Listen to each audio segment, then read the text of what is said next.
So good evening, everyone, and thank you so much for making time to join us on this panel discussion today. I am also trying to see if Chirag is here from Rolly Books. He had promised to be here, but I don't see him. We can bring him in when he gets here. Um, but I remember Rashmi speaking to us at our urban workshop series many years ago in CPR when she was in the thick of this research. And so it was really exciting for us when Rolly Books approached us and asked us if we'd want to do something around it. And um, a lot of the themes in Metronama actually resonate with work that CPR does, whether it's in the space of air pollution, whether it's in the space of transport, or in the space of informality in Delhi, housing informality in Delhi broadly.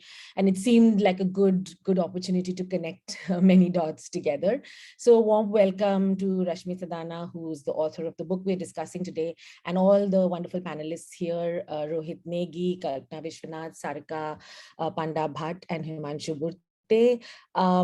I will paste short bios of our panelists as we go along, but you've already got that information in the invitation. So you know that they all are academics and practitioners who come, who think deeply about cities, but from very different perspectives. So I'm looking forward to a very exciting panel. Infrastructure is not something that I think very deeply about as the central sort of theme of my work. But I think all of us are habituated to have drawing room discussions about infrastructure. We are always joking about how our cities are construction sites, how the roads are dug, how there's optical fiber line digging now, and now these recent more jazzy additions of metro rails and even bullet trains are being spoken about. So infrastructure is seen as good business, it's seen as good politics, and good infrastructure seems to overall be welcomed. But it's also deeply contested, and we know that we've all engaged in these conversations about contestations. Is it good for the environment? Is it good for public health? Is it actually improving quality of life? Is it enabling women to travel safely? Is it a public good? Does it serve only a few people? And so sort of these questions have animated not just scholarly discussions, but I think public debate for a very long time. And those of us who live in Delhi or who have studied Delhi are particularly, I think, exposed to debates about whether the BRT is good or not, whether the metro is good or not, whether so many flyovers being constructed before the Commonwealth Games actually did something good for the city, and so on and so forth.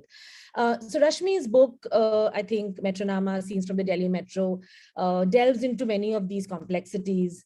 And so we're really happy that she's here. I was hoping that Chirag would be here to say something about Rolly, but we'll get to it when he comes, when he joins in the meeting. So I'll start really, I think, today with Rashmi. The format today is going to be just me throwing some questions out for the first round, and then a second round in which we can have a more common question that everyone can respond to. For the audience, please feel free to put your questions in the chat. We'll weave it into the discussion if it's possible and we have time, though I very much doubt, since everyone here, I'm sure, will have lots to say, then we'll try and get you to ask your questions yourself.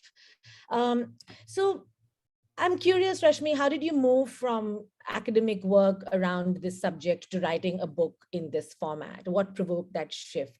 And I mean, what compelled you to tell the stories in the way that you told the stories? For those of you who haven't read the book, the book is sort of told in small vignettes, and it's designed in a way, but it's also a story, or it's also a vignette. So it's a very interesting sort of format and very readable format for a book. So that was my first sort of curiosity, and I think it'll sort of give everyone here who hasn't had a chance to read the book a sense of the thinking behind it. Rashmi, over to you. Sure. Thank you, Mukta. And also, I just want to thank CPR for hosting this panel. Over the many years that I've been doing research in Delhi, really over 20 years, CPR is a place not only where I've gotten to present my work, but where I've attended so many thought-provoking panels and events. And so I really feel like it's part of my own Delhi landscape. So this book was based on just over 10 years of research. I did pretty typical ethnographic research. I'm an anthropologist.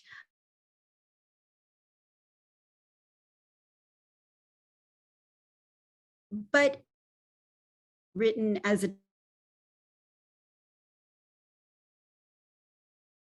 the time I started to write the book, over 10 years had passed, as I mentioned, and I basically had chronicled the first 3 phases of the metro, and I'm talking about the main construction phases. And I did that. I sort of kept doing the research. I didn't just research for a year or 2, because I saw that with each new phase, sometimes with each line, sometimes with each new set of stations, the city was changing, and people's itineraries were changing, and people's idea of the city was changing as the borders sort of went out as well. And so this was a long durée project. And when I sat down to write it, I had my reams of field notes and photographs and all that kind of thing, and sound recordings and video clips. And I found myself writing in scenes. I found myself, looking at field notes, looking at bits of conversation, looking at descriptions of what people were wearing. And I immediately was taken back to that interaction, to that feeling I had with that person, whether it was talking to somebody at the DMRC in an office, or more often on, the Blue Line or wherever I was. And so I decided to go with that. I wrote at the beginning probably 5 or 10 scenes. I showed it to people just to get reactions. And then I wrote more and more. And of course, the academic in me thought, okay, where am I going to weave in my arguments and all of that? And I thought, okay, maybe I'll just have a big intro that does all of that. But the more I wrote, the more I saw that I was actually going to interweave my arguments and ideas into the scenes. And I would say it came a little bit naturally, in that I think that's just how I write. But it also came because I revised and rewrote each scene many times. So I really was getting into the granular of my own sort of scene that I had. And then slowly over time, they connected to one another in different ways. And then, of course, I arranged them in 3 different parts. So I would say that the form came through the nature of the object I was studying, of the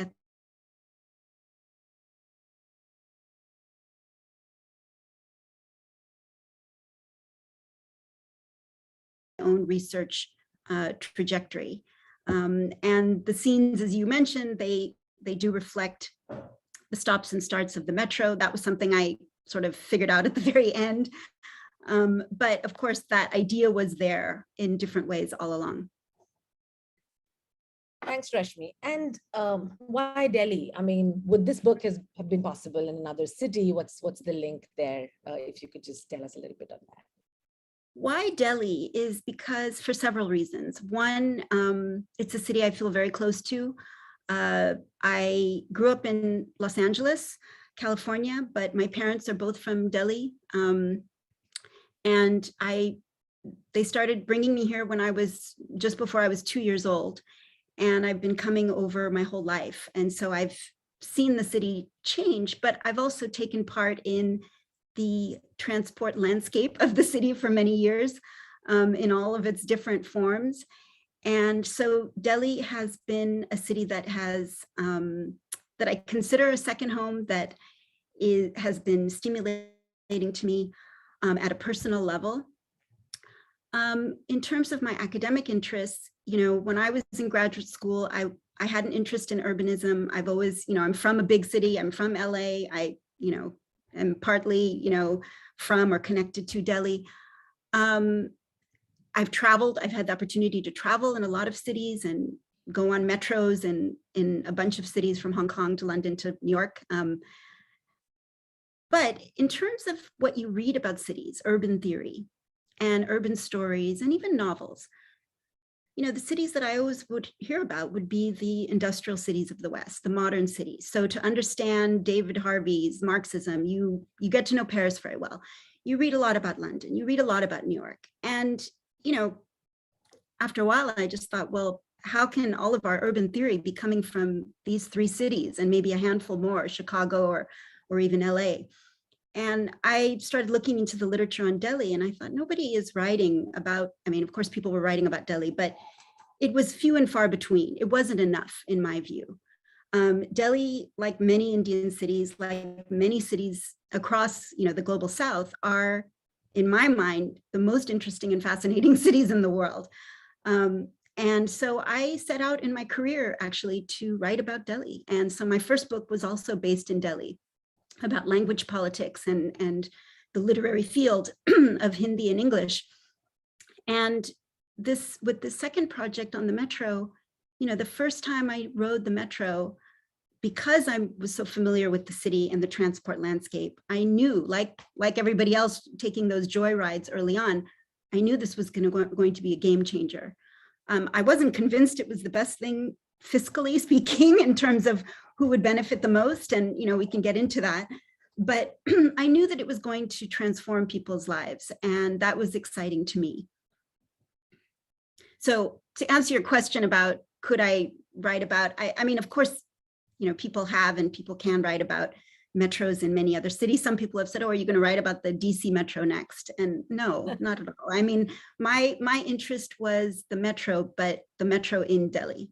That's what was fascinating to me. And the interface between this shiny, globalized object of the metro and the city, the metro and the street, the metro and its people, the metro and the urban discourse of Delhi. Thanks, Rashmi. I'll pivot to Kalpana next. And Kalpana, you work on issues of gender inclusion, and Delhi has a dubious reputation in that particular space. And we've discussed ad nauseum why, whenever we talk about women's gender violence, gender-based violence, or lack of safety, there is always sort of a finger pointing to Delhi, whether visible or invisible. What does the metro do to that conversation, or an infrastructure like the metro? Rashmi's book also has many vignettes about how young women are now leveraging the metro to do things that they were less confident about doing before.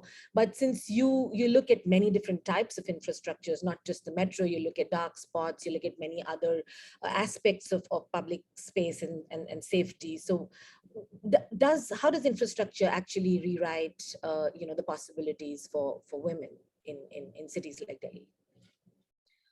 Thanks, Mukta. Thanks to CPR for having me as part of this. Firstly, Rashmi, I really enjoyed the book, so I just do want to share that. I am actually a social anthropologist myself who decided not to stay in academics at all. And though I do a lot of writing, but it's not really within academics. So I really enjoyed the book because actually through the stories, you actually were saying a lot more in terms of the theory. So rather than having a chapter right up front, which was placing your theory and then having the vignettes as the ethnography, to me would have been less powerful than what you actually did. And so I really enjoyed that. I think if I look at, and I don't want to just focus on, safety and violence when I talk about gender, because I think I do believe that even in a city like Delhi, we need to move beyond such binaries and sort of a mechanistic understanding of how people engage with the city, with its infrastructure and with its spaces. There is enough about how Delhi is very unsafe. Having said that, many of us have spent many, many years of our lives in the city and done many things, which maybe when we count them, they seem like foolhardy and dangerous, but actually it's a city which actually allows you to do a lot as well. I think on the issue of on what is the metro as an infrastructure, or say the bus. For example, in Delhi now, we have recently introduced this free bus service for women, the pink ticket. Or there are places like which are women-only spaces. It could be a park. There are a couple of parks in Delhi. There's some Japanese park in West Delhi. There's the Sadana park in Shahjahanabad and others, which are women-only spaces. And then there is the metro, which is the quintessential women-only space of Delhi, in a sense, you know. And what I feel is that the conversations that you brought out sort of, to me, represent the way that women negotiate their landscape. I mean, at one level, we can easily say women in Delhi do not have the right to the city. And we would be correct, in a sense. But that would be missing the lived realities of women in the city, which is to actually negotiate that on an everyday basis. And, you know, I think, you know, for example, I like that the idea where you asked them about the metro, you asked a group of people, is it exogenous or endogenous to the city? And they said it's spontaneous.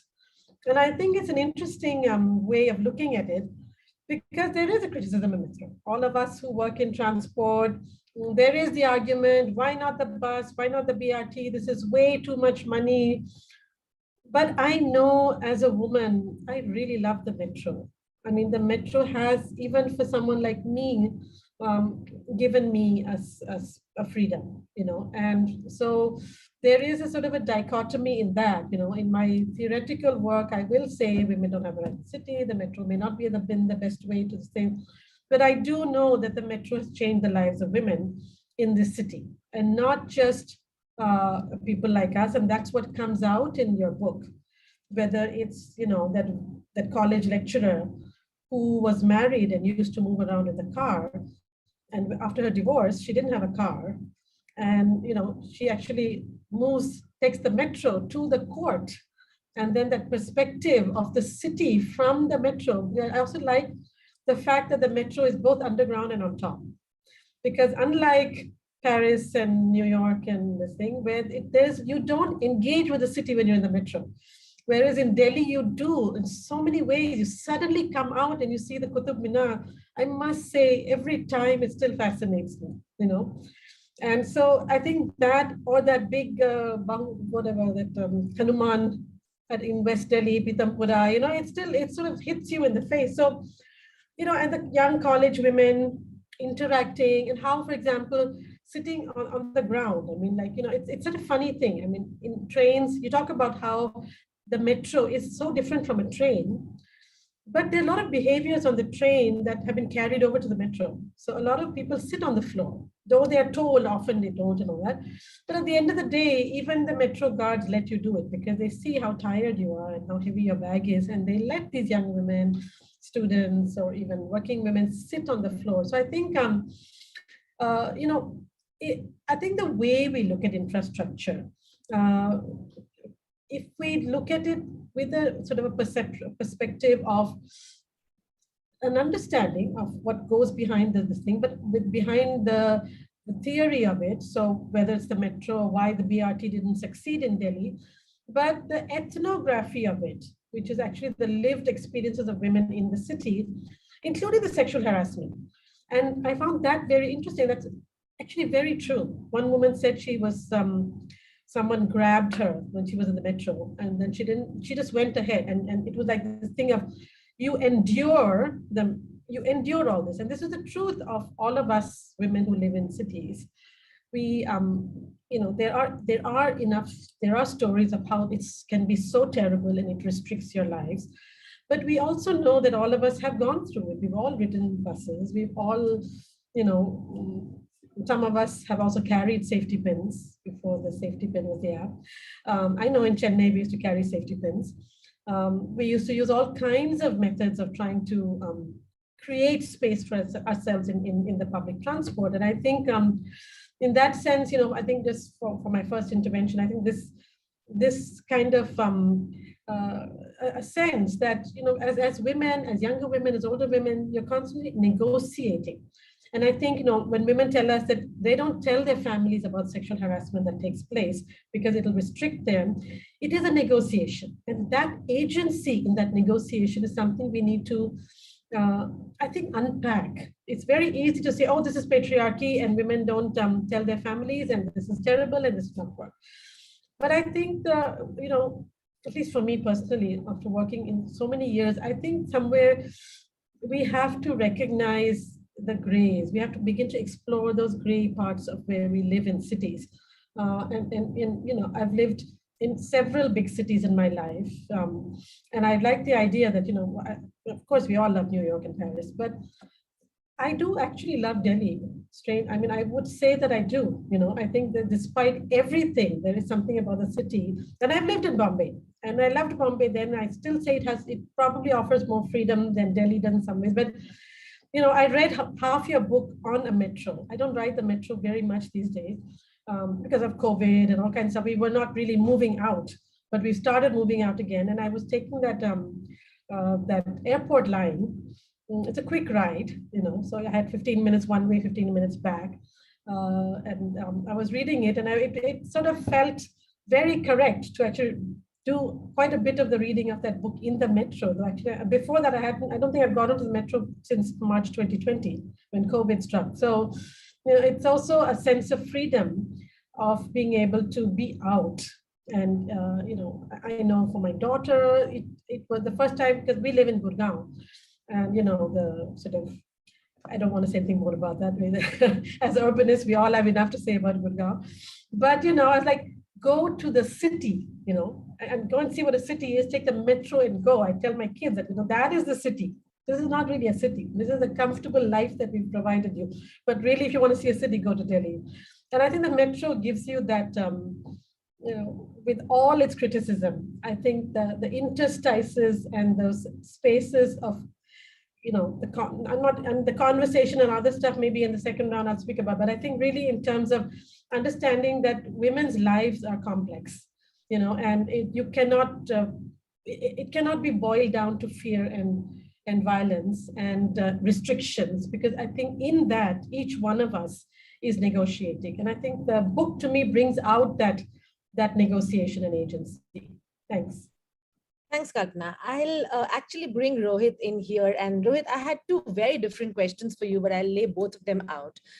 Just picking up on where Kalpana left off. I mean, you teach in a university. It's a state university. It's split across multiple campuses in Delhi, which are themselves perhaps best connected by the metro.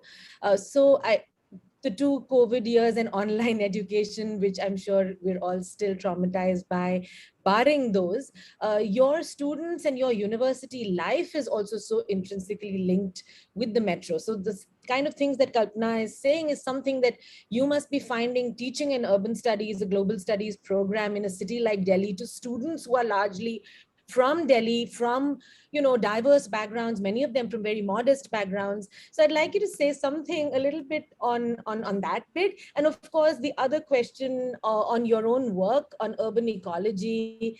And, I was really thinking, one of the quandaries of trying to raise awareness on ecological issues is that the negative impacts are not really visible even to those who are hugely affected by the problems. So, how do we even have these conversations when, we have this jazzy infrastructure and a very positivist debate around infrastructure? So there's two very different buckets, but I thought maybe you can speak a little to both before we move to Sarika and Himanshu.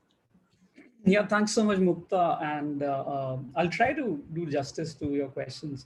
But before that, congratulations to Dr. Sadana for the book. I completely second what Kalpana was saying in terms of it being so readable.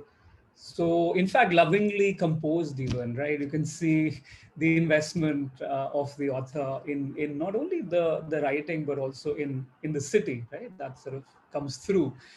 And as you say somewhere in the book that metro isn't just an artifact in and of the city, but it really is also a process that produces the city alongside, right? and sort of being an urban geographer at heart, I mean, that is something that sort of I'm constantly sort of fascinated by. But yeah, but to the issue of the university, absolutely, you're absolutely right. All our three campuses are close to different metro lines, the yellow, the red, and one where I am mostly teaching in, which is in West Delhi, in Karampura area. We have like three different lines going around us, and we're sort of right at the middle of that, equidistant from all of these. And it is also correct, like students mostly take the metro, but interestingly, one of our students, she did a dissertation a couple of years back on the Grameen Seva, which is this sort of para-transit mode, which basically the goal was to connect hinterland villages and peripheral settlements to the center of the city. And I was struck by how like she came from one of these areas and would travel to Karampura every day on this Grameen Seva. And her perspective was so wonderful and so rich, because she always talked about it not just as a policy, not just in terms of the policy, not just in terms of the physical aspect of the transportation, but also as a place where socialities emerge, right? Where a lot of times women who take these Grameen Seva, because they're also quite flexible, by the way, where if you want to go someplace, and even if it's not on the route, the driver, if you know the person, and people build these relationships with the helpers and drivers, they will take you right to your doorstep. If you don't have money that day to pay 10 rupees or 15 rupees, they'll say, okay, 5 rupees de do aaj, koi baat nahi.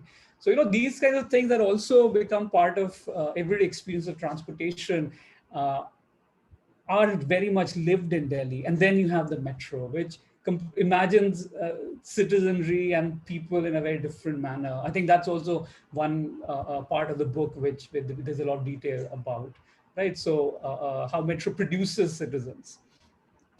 But the other thing I wanted to do is partly environmental, but also partly look at one critique that a colleague of ours, Pritpal, he actually wrote a critical piece on the metro about 10 years ago.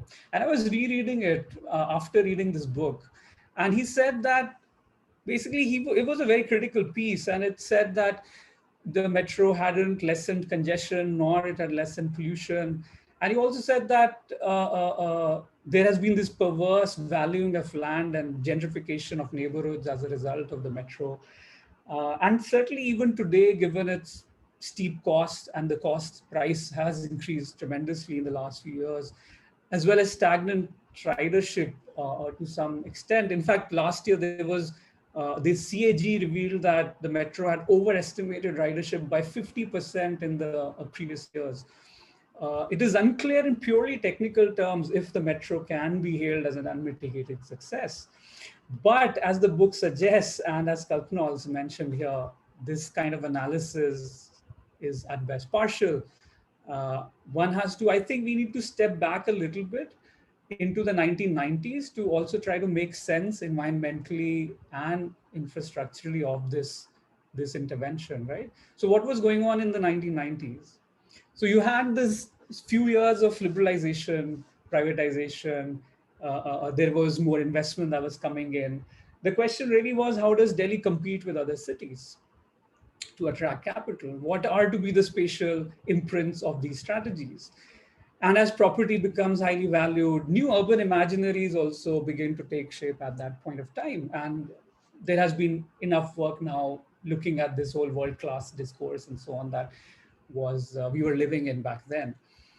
Then there is the infrastructural reality. So I'm talking about three realities: the neoliberal reality, second, the infrastructural reality, which is really the jarring feeling when confronted with these visions of world-classness and the actually existing infrastructures. So there are back then DTC buses and private buses. If you remember, there was this infamous red line, which was colored blue at some point. It had a makeover, and now you had blue line. As students used to travel the city with 12 rupee bus passes for a month, and we could take any route. And in fact, mine is that perhaps that generation which is neither pre-metro nor post-metro. We were commuting on a daily basis while the metro was being built. So really, the worst of the worst of all, struggling with heat and dust at Ames intersection every day. And then there was all these other modes of transport, which seemed to be quite incongruous with this post-industrial world-class city kind of vision, right? And third is the environmental reality. By the 1990s, mid-90s, late 90s, it was very clear that things were getting really bad. And the Center for Science and Environment and other organizations had already mounted campaigns and brought this issue to the public discourse, right? And certainly people were feeling it also on a daily basis. So the air also did not seem to cooperate with this post-industrial world-classness that we imagined, that we wanted. And so I think that part of the discursive power of the metro and that has remained since then is that it cuts through these three things. It sort of seems to be an answer to all these three. It kind of articulates big concerns in front of the city and says, here is a solution that is environmental, infrastructurally world-class, and then it is that kind of post-industrial movement of people from one part of the city, service industry workers can move around and so on. So which is why I think the cost-benefit analysis never had a chance in front of the metro. There was so much more that was being promised, and which simple sort of calculations, for instance, BRTS, which is discussed in the book, it doesn't stand a chance in front of the kind of promise that the metro held. Now, specifically for air pollution, which has been something that I've been looking at, it's not just the metro, it's become a central element to larger urban policy and politics, to the extent that there has been an entire, what you can call an infrastructuring of Delhi, and to some extent, smaller extent, the NCR for cleaner air.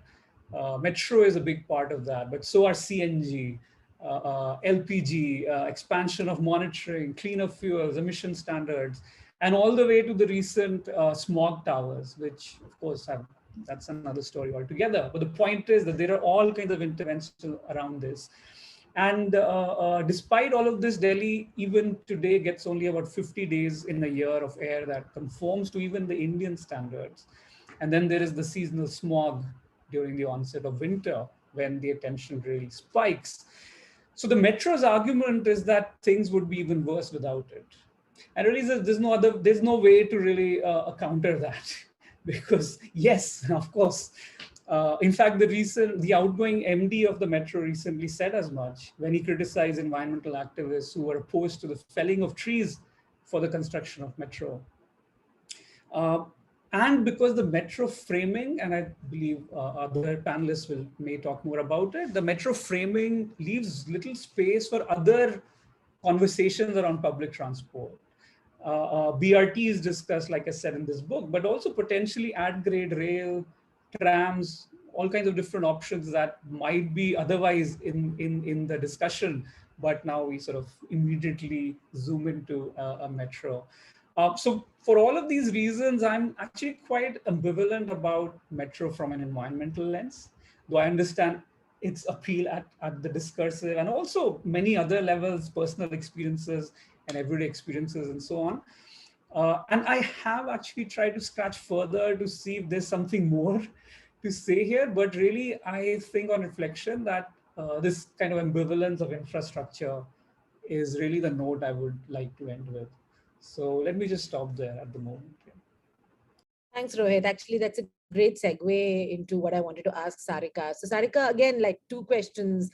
One more obvious question, which Rohit has already led you to, saying, there is, it's not just the Delhi metro, now it's city after city after city, and the main policy, transportation policy of the government of India in terms of how it supports cities for transportation seems to be sort of, hinging around the metro. And I know that transport folks have been really trying to push that needle in and trying to see what else can be done. So of course, that I would like you to express your views on. But I wanted you to actually pivot away from the metro to the other area of your work, which has fascinated me eternally, which is your road safety work. And there you're looking at roads as infrastructure. Now that's an older form of infrastructure, much more familiar, much less jazzy form of infrastructure, where you are, from what I understand, looking at how design and management of infrastructure can actually, lead to better outcomes. So it's a road is a road is a road, but no, there's actually a lot you can do with the road to make it better. So I just wanted to also, I mean, other than the metro discussion and how the metro is located within the larger transportation discourse, there's also a lot about the design and management of transportation infrastructure that perhaps we're not paying enough attention to. And I know Himanshu can say more on that in a bit, but Sarika, over to you. Thank you, Mukta. I think Rohit fixed the agenda for me, actually. I will answer the second question first. What is the agenda of building this kind of transportation system in India? It is basically to move people, right? So we need to understand, or we need to look into the data, existing data of Delhi. What is the percentage of people using metro, and why there is a gap between, as I said, 30% of the people use buses in Delhi and 3% of people use metro in Delhi. Why? Because buses are in your doorstep. It is not people like us who is using metro. Even the mass, if it is mass versus class, even the mass cannot afford metro, right? If we are developing for the people. So if I say that only 3% people using metro, so that is the big question again. Either it is Delhi or the white elephants in Jaipur, Kochi, which is running as a toy trains, as a tourism attraction in all these cities like Lucknow and other cities, which got really fascinated from Delhi. And we are very good in copying and pasting from various parts of the world. But of course, I can say that Delhi metro become lifeline. But is it actual data? Is it catering to so many social, economic development of the city? Or is there other mode of transport which is addressing actually this issue? For example, Rohit mentioned about this paratransit, this Bhatt or this whole informal public transport. They even cater more passenger than metro in Delhi. And then comes the walking. That is the biggest question mark. Why there is less passenger in metro? One is carrying capacity, of course. After having so many kilometers of metro and connecting to the whole suburbs of Delhi, still we have 3% people using metro. The biggest problem is you cannot walk to metro station.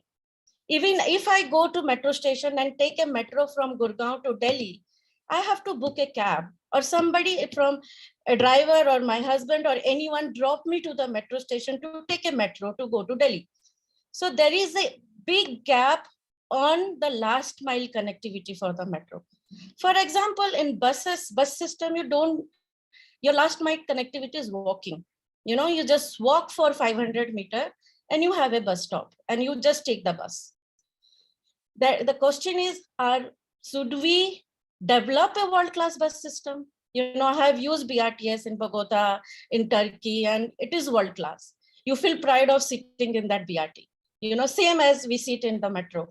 So should we invest more in that? Should we invest, as you mentioned, that street? Because that is where you move. If you are taking a metro, a bus, a car, either you're cycling, walking, it is the street. And the focus is zero on that. For example, the activists who are opposing that cutting tree to build metro, for somehow I'm also agreeing, because you don't need to, destroy environment to build, transportation system in your city.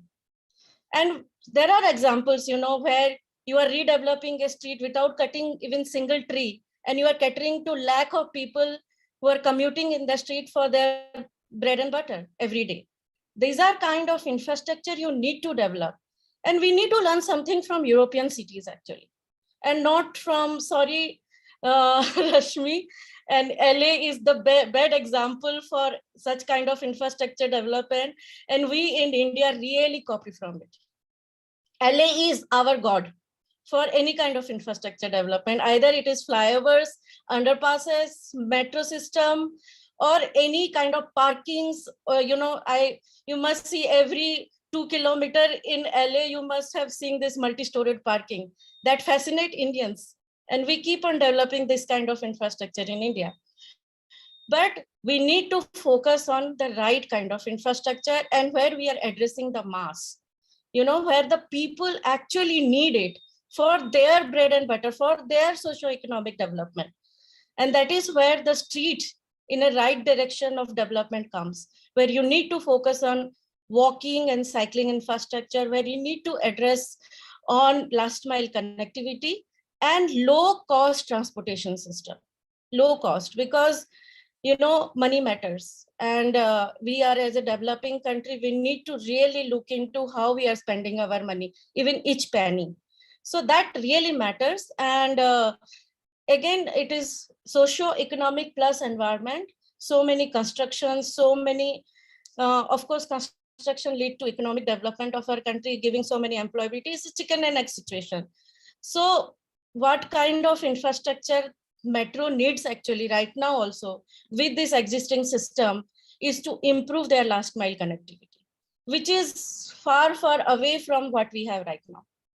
The only last mile connectivity right now is the paratransit. You need to take a auto rickshaw or share e-rickshaws and all that to take a metro station, or people like us easily take a car. Is it solving the purpose if you are looking into, socioeconomic development or environmental issue? Addressing environmental issues is a big question for me, actually.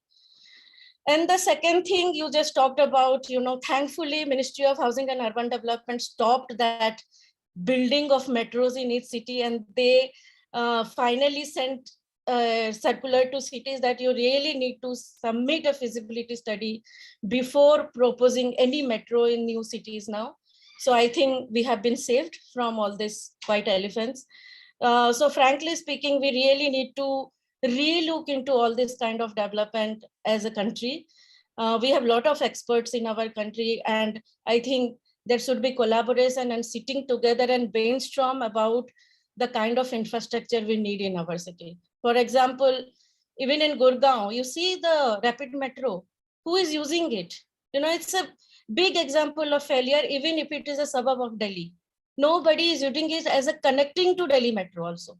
Because it's, again, you built a metro station in the above, and you built a 16-lane road in below the metro station. And there is not a meter of walking space which you can walk to the metro station in this rapid metro. Even in whole yellow line, you see, there is no walking space to metro station. People cannot cross this road to use the metro. So how can you expect people to use? And again, the fare, the price to use metro is not anyone can afford. People cannot spend 100 rupees every day to use metro if you are earning 50 rupees a day. So it's a big gap actually, and need to relook to the whole thing. Thank you, Sarika. Himanshu, she's given you the opening, and you sort of I read your piece in the special issue, Mark special issue on infrastructure as space, and you sort of make this point about how infrastructure is fetish and it's infrastructure for the sake of building infrastructure, and Sarika has sort of illustrated that well. But moving on from there, you also talk about the issue of the everyday social lives that infrastructure produces, and that's something that Kalpana already talked about from the gender perspective. Rashmi's talked about in the book. But if we think about it from the perspective of being urban designers or planners or people who are sort of planning for the city, should we be doing more to imagine what these socialities would be when we're actually imagining and planning an infrastructure project? Is that even possible to do? Are participative methods that we know of today going to lead us to that space, or is that also a utopia? Great question, Mukta, and of course you kept the most difficult one for the last. Thank you. This is the old Delhi-Mumbai rivalry playing out. Okay, but before I address that, I must congratulate Rashmi for a delicious book. I've read only half of it, so I think it'll only get better by the time I read the whole thing. And I've come to really care a lot about almost the absent acknowledgement of or interest in the complex lived experience landscape of infrastructure, and not just one, every kind. And we have little bits on everything from water to, but we really don't, that's not a big area. And so it's great to see that. So so that it's really difficult to answer your question, Mukta, because on the one hand, I guess one part of me is really depressed. I really have, looking at, and particularly living in Mumbai, what I have seen in like a short 20-year burst is a paradigm which I find fascinating, as much as it is scary. And it is the only thing the only way I have thought is appropriate to call that the infrastructure paradigm in Mumbai is of an infrastructure soup. It's like the alphabet soup that you look down in your perhaps in your bowl. Here we look up and we have the flyover, we have the skywalk, and we have the monorail, and now we have the metro, and it's completely arbitrary. And that's the interesting part. So the complaint that Sarika had, I think all of those are absolutely valid. But what is fascinating is where this comes from. And I think I was just, I really loved the little vignette about the spontaneous urbanism in Metronama, which Kalpana also mentioned. And it struck me that, yeah, of course, I mean, as Rashmi notes there, that it's not exactly spontaneous. These things have been talked about. The metro has been in the discourse for decades, and even in Mumbai since the 70s. But it is spontaneous in a certain sense because of the way in which the decisions get taken. We had, and for instance, we had these any number of skywalks, basically, aspirational name for a foot over bridge, right? But really made to look jazzy and world class and all that, which were built across the city. And that was just one officer's initiative and power. Same officer goes and builds, literally goes and builds a monorail. Perhaps the first time someone has tried doing that in a big city, a technology that has only worked within airports. So it's done, and now it's we've acknowledged that it's a failure, but it's there. So what we are seeing is this collage is a very nice and kind word for it. Right? We are seeing that kind of chaos. So and what is driving it is also clear in many ways, at least so the good news is that we are not the only ones, I think, suffering with unnecessary infrastructure or overhyped infrastructure. We've got Flipbergs has done great work showing how infrastructure projects, mega infrastructure projects, have been systematically, have had their benefits systematically overestimated, and cost systematically underestimated across the most developed countries. So we have somewhere to hide, okay? But we of course don't have the deep enough pockets to really bear those costs. So given this context, where actually all I think that we are reduced to doing, and this is where I am kind of laying bare my hopelessness, and of course I'll try and pivot and start thinking a little more hopefully. In this context, I think what the architect, urban designer, and perhaps even the the activist is reduced to doing is celebrating the utterly meaningless little space given to you to improve the street, improve the space under the flyover. There's a new thing that's taking off in Mumbai. Is the most ridiculous of spaces, right? And yet that is where that's all that is left. So we are, I come from, so I'm going to speak of Mumbai, but I think I'm speaking of Mumbai, but I know that Delhi, in that sense, you have this diversity, and that's where there is an opportunity in places like Delhi, where your roads are much wider. You have, you have civilized sort of service lanes and all that, at least in the plan. Here we have service roads, which of course half the time never get built. In that context, I think there is perhaps more space, even post facto, because here what I'm seeing in Mumbai is really a post facto space now. Everything is done, right? All the sky is taken everywhere. All the major arterial roads, we have going to have metro now. No sky. Okay. Now, what can we do? And the ground is kind of, So I think on the one hand, the train has left in Mumbai, but there are other cities where I think that, as Sarika mentioned, there is hopefully, overall there is an awareness that we've pushed the metro idea too hard, and I think it was clearly pushed by the central government. It wasn't as if people were just desperate to build metros everywhere. Right? So perhaps I think we have space, much more, I think, space in the smaller cities, in the cities that have not had this, the high caste infrastructure like elevated metro, or now, of course, Maharashtra was flirting with the Hyperloop again, another untested technology for Mumbai, Pune.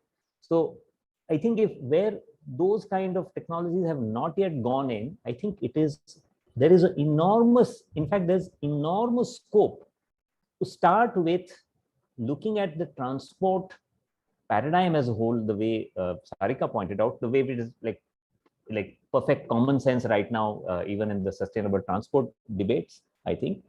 And then the way BRTS was invented in Kuruchiba out of necessity, right? Out of the pressure of not having the money to build a metro, for instance, and also not wanting to destroy a heritage old core.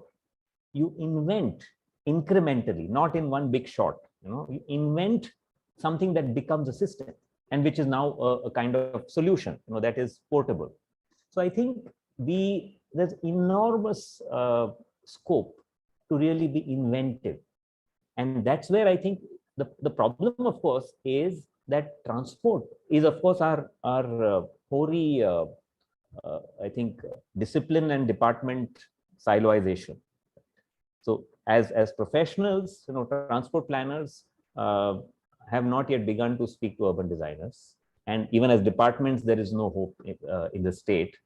And perhaps those kind of conversations, which are actually emerging from civil society, and Pune is a great case for that.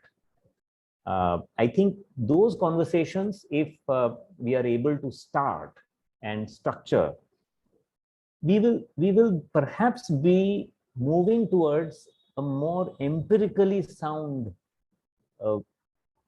set of solutions, which will probably be differentiated if they come out of the realities on the ground. And we perhaps would find, and if we were to really shockingly take on, say, a kind of spatial justice agenda on board, and also therefore a mobility justice agenda, then we can begin to imagine the entire transport network completely differently. Footpaths would be at the center of our vision, given that 30 to 50% of people walk to work in our cities, right? And I think so there is scope to reimagine the paradigm, starting from not fantasies the way we start right now, because those fantasies are tied to big projects and all of those possibilities. But they are also, those fantasies, I think, are also why the state resorts to them, perhaps is equally because there isn't enough of this thinking that is happening within the state, I'm sure, but also in other places, about how to practically address this. So we perhaps need these spaces where urban designers, architects, planners, transport planners, land use planners really work together along with social scientists. That's where I think understandings of the metro through a book like Metronama can be very, very useful and very important, actually. Yeah, I'm done.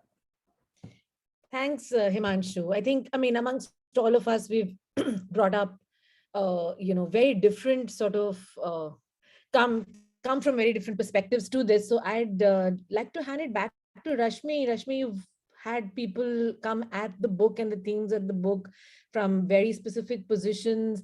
I was curious whether during the long research that you did and during the process of writing and in the afterlife of the book itself, did you have policy governance kind of thoughts that of your own that may not have found, I mean, the book is not the kind of book that gives prescriptive that's not the kind of content it's trying to lay.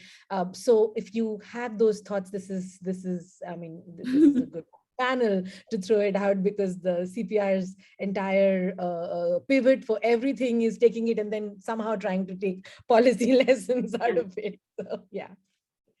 Yeah, so while I was doing this project, really from almost the beginning, all of the points, nearly all of the points that were brought up in the panel, and especially Sarika's points about the roads, about last mile connectivity, I mean, these were the backdrop, these were the issues. And in my introduction, I start the book by saying, less than, I think it's 5% of trips in Delhi are on the metro. And that's really why, for me, this project was about what I called earlier the transport landscape. The metro itself, as we know, it's mega infrastructure. It's powered by foreign investment from Japan. It is top down from central government, which is also why it had the oomph to get it made, and all of that. It is standalone. It was an engineering project. And really, once it was built, then people started making all of the connections themselves, right? Because you had to in order to be able to use it.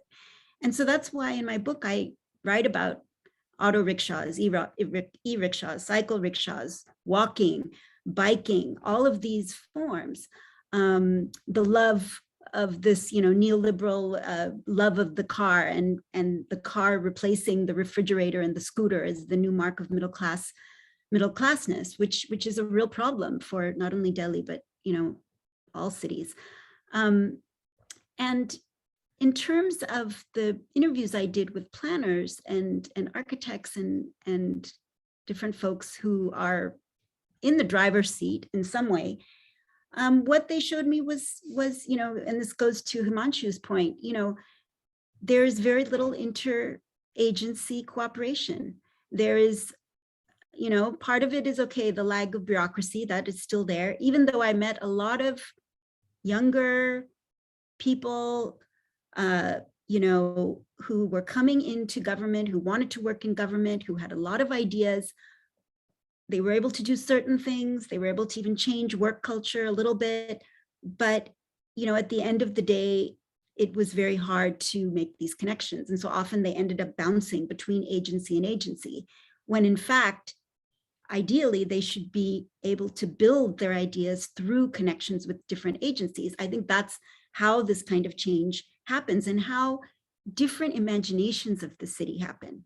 I mean, the problem with the metro and early on, was, okay, Delhi's having a metro. I was looking at that, but then I saw, oh, Chennai, oh, Lucknow, oh, Cochin, all these cities. And, the cost of the metro, having it, I think Sridharan had said any city over 3 million in India should have a metro. And I thought, oh gosh, having one line as a vanity project with 6 stations does not a metro make. It is such an investment. And, Sarika is right. It takes away, it does take away. And this is why I talk about the BRT and why I went to those BRT meetings, because to me, thinking about the BRT is essential to thinking about the metro, right? And thinking about where money goes, how our urban imagination is realized, and whose imagination is it? Is it the bureaucrats? Is it the diplomats who are doing negotiations with the Japanese about these loans? How do we have a more people-oriented metro. The metro, of course, or sorry, not metro, people-oriented transport landscape. The metro, of course, ironically, is considered, for the people, almost a gift to the people, right? But ultimately, it's not that. Even if, and this goes to, I think, Kalpana's points about, the contradictions and gray areas. Even if it is a lifeline for many, even if it does increase mobility for large swaths of the middle and lower middle classes, and even some parts of the working classes, and for many women, not all, by any measure. So it these gray areas are there, and yet there are these very practical considerations about, how do you join forces with academics who study these things, and from different aspects, right? From the engineers to the sociologists to the environmentalists. And to go to Rohit's point, I mean, the sociality that you have in these other forms of transport, those also are spaces where we can learn from, right? And where agencies should be learning from, right? It can't, I mean, of course, part of this is the technocratic state, right? And that's being stuffed down everyone's throat. So how do we make these spaces? How do we reimagine the actual agencies that decide things at the end of the day? Thanks, Rashmi. It also sort of illustrates what Rohit was trying to say. Oftentimes these things are presented in an either or it's this and this is the alternative, or if you didn't have it, then something would happen or something would not happen. So it's also about how these arguments are constructed in the public discourse, and we're in a situation where no matter how many numbers we can produce, and Sarika was rattling them off from the top of her head, most transportation planners who are passionate about inclusive transport can speak for hours about with evidence, but the evidence does not seem to matter. And the evidence seems to, you can basically pick up the evidence that's needed to tell the story you want to tell, and the story that we want to tell, and that's the sort of thing that I was talking about or trying to provoke Rohit with, which he diplomatically avoided. But the thing that even those who are marginalized or who are less powerful and who are actually suffering the consequences of perpetual construction of budgets being spent somewhere else instead of being spent on something that would help them, even those people buy into these narratives. And of course, this is an example of a much larger political sort of situation that we have in India right now. So how does Curitiba happen? How do these bottom-up experimentations or these need-based experimentations? I mean, for me, in the Indian planning or in the Indian urban space also, there are other examples in which there are need-based innovations that have happened where multiple actors have come together to do things. But when it comes to very high-end, where investments, high investments are needed, when it speaks to the brand of a city, like the whole metro thing is about Delhi being a capital city, and it sort of needing this sort of big infrastructure, jazzy infrastructure to scream to establish its status. Then the story is told from that vantage point, and then all other arguments fall by the wayside. So to me, it's really about our responsibility of retelling the story in a way. Rashmi, of course, Metronama does that by complexifying a problem in a way that maybe leads people to think about other ways of looking at it. But there's a lot more to be done in this space. So thoughts on that? Sarika's hand was up first, and then Rohit. Yeah, so two things actually. Even in Metronama, when Rashmi mentioned that, most of the ridership are coming from Yamuna, other side of the Yamuna. It is just because, how to build metro, they have relocated this whole community to that side, and they don't have job there. And they are, bound to, use that metro. And unfortunately, right now, of course, I think in next year or so, their bus system coming there, and even the Delhi government studied that, there is a demand of huge for the bus system in Delhi. So that is coming, but right now the only source of traveling is metro. So that's why that is the, the most important catchment area for the metro system. Second thing, why is very important. It for me, it is a pride rather than, catering to a transportation system to the city. We all feel proud of metro, including me. I know, oh, it's so clean. Oh, see, there is less crime than in a bus system, or, all this kind of thing, that arguments that we face. And somehow we also come into that trap of, feeling pride of metro system. So it is, I think, more of pride than, addressing the actual issue of commuting for the mass. This is how we really need to relook into the whole thing. As you mentioned, Mukta, and even mentioned in the book that, if you are looking why a transportation system is important, as we said, it is a backbone of the city. This is how a city grows, and this is how people from other cities or villages come to such kind of cities for their livelihood. This is a source of livelihood, right? So then if it is a source of livelihood, then are we addressing that? When we are saying that 80% of our people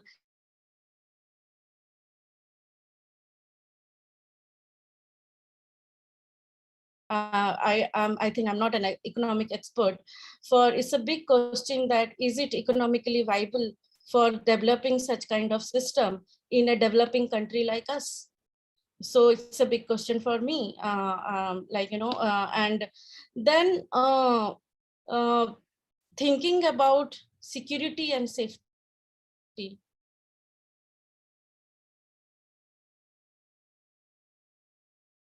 Still, we can say that even the bus stops are really unsafe. Kalpana has done an intensive study about, Delhi's bus stops and all that.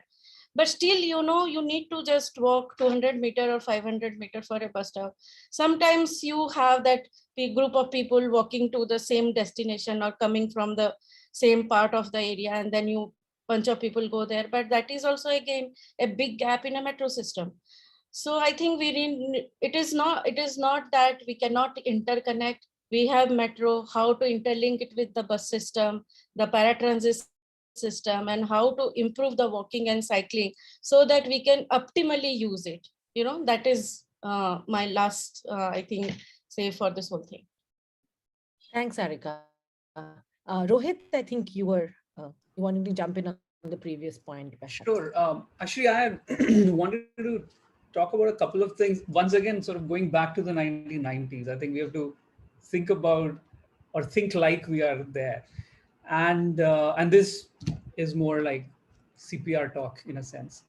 So in terms of money, this is not a moment when we are thinking about money the way we are thinking about it right now in terms of infrastructures. JICA has just sort of stepped in. They are happy to advance as much loan as is required. Japan I mean, if you want to bring in David Harvey, we can here. Japan is struggling with its own massive overaccumulation issues, looking to put money into infrastructure around the world. Money is not really a concern back then. Secondly, there is also a discourse in the 1990s, not only and it cuts across many domains, which is this idea of leapfrogging, technology leapfrogging. The idea being that we are, to leverage the fact that India is so, supposedly lagging behind on so many dimensions. Let's leverage it to go with the most cutting edge, however defined, right? Most cutting edge technology. And that leads us to not to BRT, not to bus, that kind of thinking. Unfortunately, I mean, I understand objectively there's a different story, but thinking about it in terms of the public discourse, right? The cutting edge is defined or understood at that point in time as the metro, right? So when you have the situation where this kind of policy framework and where money at least immediately is not an issue. Of course, it becomes an issue when we have to pay back the loans, and as you move to other cities where you're going to recoup even less than Delhi does, Metro does, it does become, and it is now a big issue, especially since our economy is in the doldrums. So, but if you think from there, we can understand where the Metro comes from. Of course, the question now is we have to have a sort of a fresh conversation, as a lot of the speakers here are talking about. Himanshu, and then we'll go to Kalpana last. Yeah, thanks. So I wanted to first address the question you asked, which is very important, Mukta. How do we get to a better conversation? And how did Curitiba do it? Well, Curitiba is not the best example for how to begin with, because the decision came through a group that was effectively installed by the military junta. But that's a separate, interesting kind of contradiction to think about. But what is relevant there is the fact that the decision was made at a city level. So I think the decentralization of transport governance is a very, very key aspect of this. Because all of these, I mean, look at the metro. The metro is a classic case of a particular infrastructure solution being pushed from Delhi, okay, into the entire policy sphere within the country. And as Rashmi also said, when I heard of the Kochi metro, I just couldn't believe my ears. Okay, what contortions would have to be done to justify it even within the 3 million logic was something. So so I think the decentralization aspect is very important, which is, as we know, the exact opposite is happening. So that's the kind of reality of the way things will move, and one has to be conscious of. It's also, in fact, the Pune example, which we did some work on, is in this sense very interesting. Again, it is a bit of an outlier. No, BRT comes to India in Pune. It's not something at least I had not appreciated before we started working on it. And it comes shockingly because of the work ultimately of a civil society coalition, which has been pushing, which started by embracing trees that were about to be cut in the 80s, and then becomes more systemic in its approach towards sustainability, and realizes, boss, this is not, we need this BRTS, right? And they are the ones who create they do a lot of work, Parisar at the forefront, and many others, and they create the awareness. They even engineer events. They pluck out Penaloza when he comes to Agra, and have him talk to the leadership in Pune. So all of these things bring BRTS, unfortunately, in a disastrous manner. It's a total failure because of other reasons of haste, etc., and political expediency. But what has persisted is that it has shown that it works. In the worst case, in the worst kind of execution, it has improved things for a substantial number of people. And that civil society action has actually then created a new paradigm, which I don't think we have seen that now it's growing everywhere, of a new way of thinking about streets. And that itself has had to widen its vision because of involving cutting across different kinds of CSOs, and to bring in more, I think, vendor friendly, Street Vending Act 2014 friendly design into thinking of street design, etc. So I think we have those examples, very small, thin straws, but they are something to clutch at and build some kind of nest of possibilities, really. No, you make a great point, Himanshu. I mean, it's something we see glimmers of in multiple cities, I think, in India. But the sphere of action of the civil society, how much it can expand, and whether it can reach the right political leadership is, I think, the question that we really need to ask, because there's a lot of action, but it can sort of repeat itself ad nauseum without getting the right ears, and then patting itself on its back and then landing up in other kinds of trouble. Kalpana, you're actually in the thick of much civil society action yourself on various agendas. So please chime in. No, thanks. I mean, I think it's fascinating to hear all the perspectives. And, I think when we talk about not just civil society, but when we talk about what we're saying here is the citizen or the user or the person who needs to move around the city. And I think what we've been working on, and many of us around here, is who is that person, and when it certainly has not been women. As many of you spoke about, it's not the working class either in some cases, but the working class still, yes, in some cases, because they're seen as workers. The entire transport infrastructure globally has been designed to transport the worker, right? And in that transporting of the worker, the woman has been erased because of the way that women work. And so there's enough research today which is talking about how women move around the city differently, how women move differently, the nature of women's interaction with the transport infrastructure itself is so different. So the idea of the rush hour is a particular idea. It is based on the idea that there is an able-bodied heterosexual man who carries his lunchbox to work every morning, goes to work, and comes back in the evening. Now, this is built on the backbone of so many presumptions that, so there's able-bodied, there's heterosexual, it's all of it, it's not just patriarchy we're talking about here.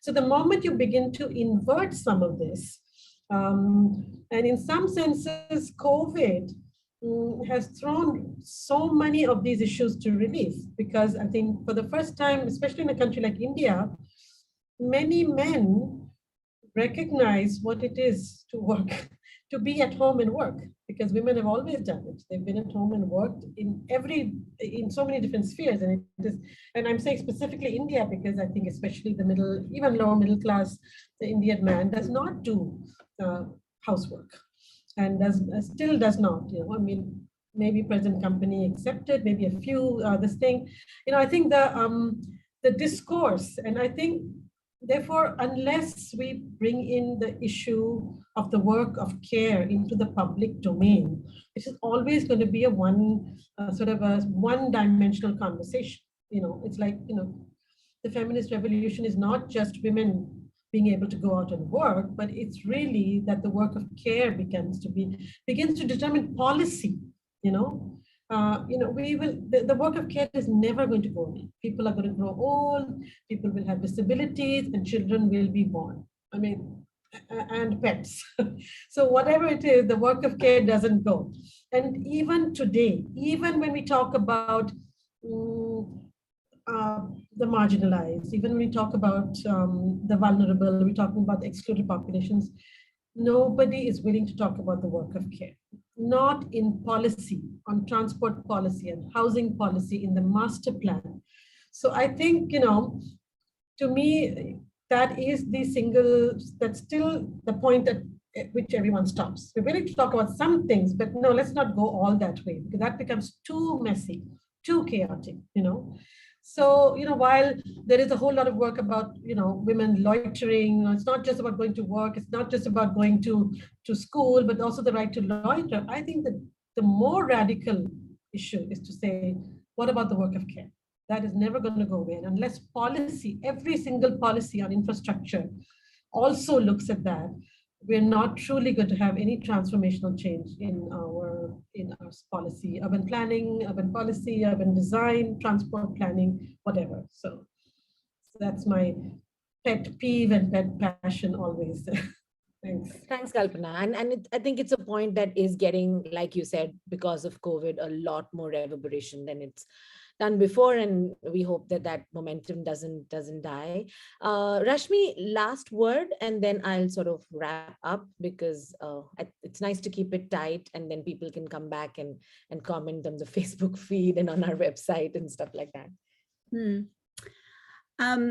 I'll just say that I think Kalpana's point is extremely important. My book focuses on outside spaces, on public spaces, and one of the things that I had been interested about to study in the metro was that it was a new set of public spaces, literally strewn out across, so many kilometers of urban space in the city and beyond the city. But, this question of care, this question of how home life and responsibilities link to our outside world and public spaces is really, I think, the root of it, right? And I think that when we talk about the transport hierarchy, which of course is reflective also of different, social hierarchies in the city and social inequalities, that not only have to do with gender and class and caste, but also, able-bodiedness and sexuality and all these different registers that we're so much more now aware of, and which are so vital for understanding, to go back to that original point about, the urban imagination. These things do, I don't know if they start in the home, but they are linked to the home. And I really see the home also as a site of where these conversations and imaginations have to come out of. And I totally agree with Kalpana. I mean, especially when we're talking, about questions of gender, and, there's so many domestic workers, for instance, who came to the metro, who do ride the metro now. And this connection between the home and the outside is one that is fluid. And this idea of, gendered responsibilities and how they move through the city. And I love this idea of, that women, for instance, move, their mobility actually is different, not just their requirements, but their actual physical mobility as they move through the city is different. And I think this conversation, has been around the metro, but actually, going by everyone's comments, it has so much more to do with, or as much to do with different forms of transports and actually different spaces within the city, whether public or private, inside or outside, and how they connect. So I want to actually thank everyone for such a rich conversation in that way, and really sort of starting with the book, but then really going out and thinking about the larger questions and really what's at stake for the average person as they try to navigate the city, as they try to, negotiate their own mobility. Thank you, Rashmi, and definitely the book was a good provocator for all of that. So I'm glad we had that as the base for this conversation. I'd like to also thank Rolly Books for sending out books to those of us who did not have it. And I'm sure if Chirag had been able to attend, he would have given us a little bit more insight into the making of the book, which could have also been interesting. Thank you for the patient audience. Some of you who've been putting out comments and feedback on the chat, and I'm really sorry that we don't have a more interactive format today, but it just seemed better to do it in this webinar format, which I personally find really like impersonal and strange. But I know that all of you are listening, and thank you very much for doing that. And last but not the least, thank you so much to all the panelists who not only readily agreed, but brought so much thoughtfulness and so much passion into this conversation. And it's my privilege to not only have you as panelists today, but also have you as friends, colleagues, fellow urbanists who are always ready to jump on a new thought and on a new avenue of discussion and enrich it. So thank you very much on behalf of CPR and myself for this evening. Thank you for the discussion, actually. Thank you. Really, we are discussing after a decade. Thank you, Rashmi. Thank you, Mukta. Bye, everyone. Thank you, Rashmi. Bye. Thank you so much. See you. Thank you, everyone. Bye.